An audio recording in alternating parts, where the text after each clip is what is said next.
Olá, eu espero que todos estejam bem. É com bastante alegria e satisfação que nós estamos aqui mais essa semana, dando continuidade aos nossos estudos, conhecendo a filosofia espírita através do Livro dos Espíritos. Nós estamos falando da parte segunda dos Espíritos, do mundo espírita, o mundo dos Espíritos. Nesse capítulo segundo, tratando da encarnação dos Espíritos, estamos com o tema chamado a alma. Então nós vamos trazer aqui a questão 137, onde Kardec faz uma pergunta aos espíritos. A pergunta é a seguinte: um espírito pode encarnar a um tempo em dois corpos diferentes? E a resposta foi essa: não.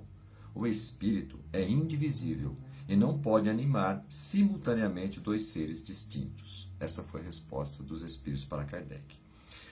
Trazendo aqui um comentário do espírito Miramês sobre essa resposta. Vamos ver o que ele traz para a nossa reflexão.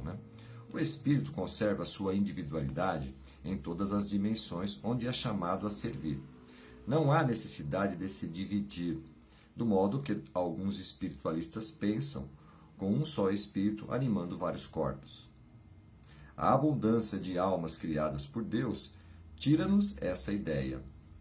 O que alguns pensam em ser divisão são as faculdades da alma em exercício, ou seja, alguns espíritos tem algumas faculdades, que já estão mais adiantados, ou por merecimento, que tem aí sim uma condição diferente, que nós vamos ver um pouquinho mais à frente, que chega a atingir o incompreensível.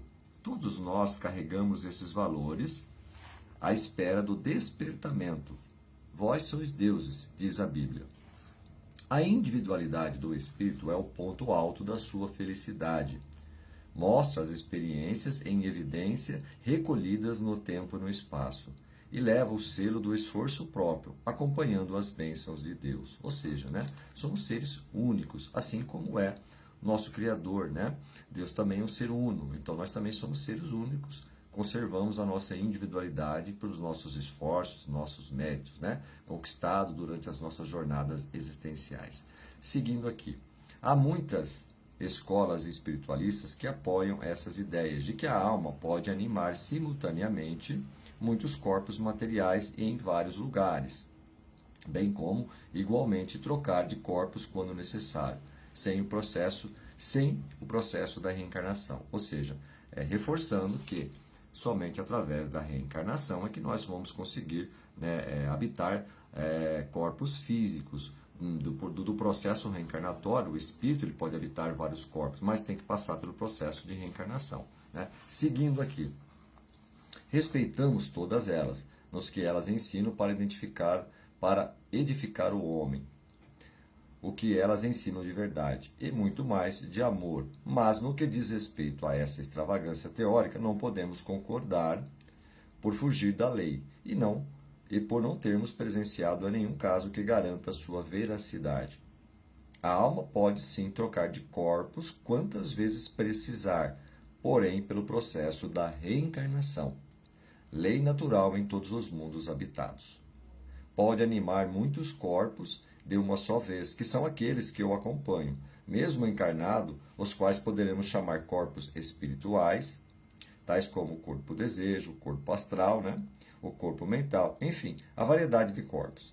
Eles estão sempre sendo formados de acordo com as necessidades da alma, sob o comando da mente, mas, no tocante ao corpo físico, é somente um que se anima de cada vez, reforçando o ponto, E você pode habitar vários corpos passando pelo processo da reencarnação, até porque nós conservamos a nossa individualidade, então o espírito ele é único, Então, seguindo aqui, ainda Miramês diz a seguinte situação: o espírito primitivo, por vezes, somente tem o perispírito por não ter necessidade de outros corpos, mas, com o seu crescimento espiritual, vão se formando corpos de acordo com os seus anseios.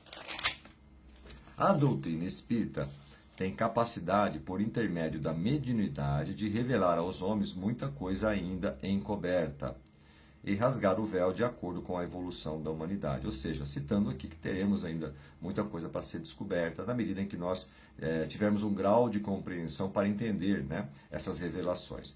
Concitamos a todos a estudarem, pois a literatura mediúnica é enorme como fonte de sabedoria na humildade característica da sua posição.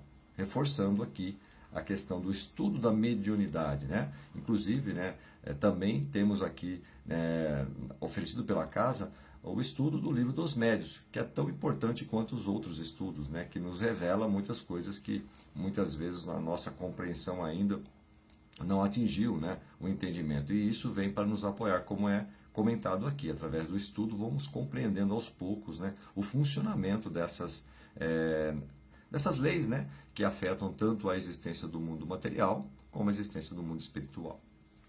Não devemos esquecer a meditação e a prece todos os dias, como alimento da alma, que com esses esforços, em conjunto, poderemos ser inspirados pela verdade, que nunca falta aos de boa vontade.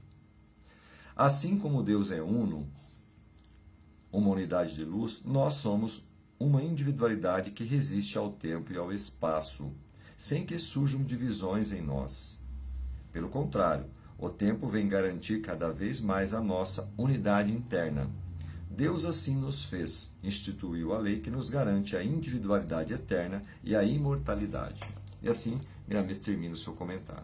Bom, reforçando alguns pontos, né?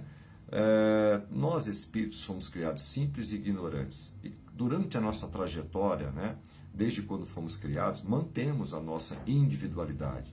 Porque se não fosse assim, quais seriam, né, os méritos do espírito atingir graus superiores, né, buscando, né, a felicidade plena? Então nós carregamos, conservamos, né, a nossa individualidade, conquistado pelos nossos esforços no campo da intelectualidade, no campo da moralidade, né? Ou seja, na medida que nós vamos passando, vivenciando, né, pelas jornadas existenciais através do processo de reencarnação, nós vamos adquirindo, né, o conhecimento, os méritos para atingir graus superiores. Esse é um ponto importante. E só conseguimos fazer isso através do processo reencarnatório. Então, o espírito, ele se prepara sempre de uma reencarnação para outra, se fortalecendo, se aprimorando, né, para que quando ele possa reencarnar num outro corpo, né, ou em outro plano, ele possa ali cumprir o seu papel que foi ali previamente estudado, planejado naquele processo que ele precisa passar pela reencarnação, até que nós possamos encontrar,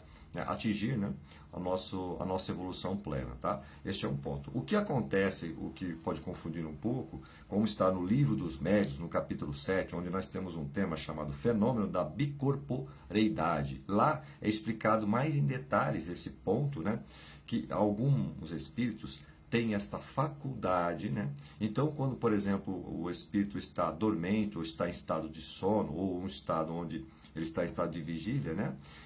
Ele tem a capacidade mediúnica, tem essa faculdade mediúnica, né, de se materializar numa outra parte, num outro momento, né, onde ele possa ser visto e possa ser ali, observado. Então, ele faz esse desdobramento, porém, a individualidade, o espírito continua preso, né, ou vinculado ao cordão fluídico, o seu corpo físico. Então, ele se manifesta, vai para um outro local e ali ele pode ser observado, ele possa ser visto. Então, neste livro, né, no capítulo 7, livro dos médiuns, isso é tratado muito em detalhe. Então, eu até recomendo essa leitura para que não haja dúvida e para que fique melhor esclarecido. Mas o ponto importante, como foi colocado aqui, Deus nos fez únicos. Conservamos a nossa individualidade, que através das nossas conquistas, né, durante o processo reencarnatório e as várias reencarnações que nós já passamos, vamos adquirindo conhecimento, vamos melhorando a nossa moralidade, a nossa intelectualidade e vamos conservando isso na nossa trajetória existencial. Ok? Foi uma lição muito oportuna, trazendo pontos importantes, né, que a doutrina sempre nos revela, e como já foi dito, né, na medida que nós vamos conquistando mais compreensão, algumas verdades ou algumas revelações vão sendo colocadas para nós, e isso não vai terminar, sempre vai continuar existindo isso, porque nós vamos avançando no nosso grau de compreensão e vamos entendendo alguns fenômenos que até então não tínhamos conhecimento ou não tínhamos entendimento, ok? Eu agradeço mais uma vez a oportunidade e até a próxima semana, se Deus quiser.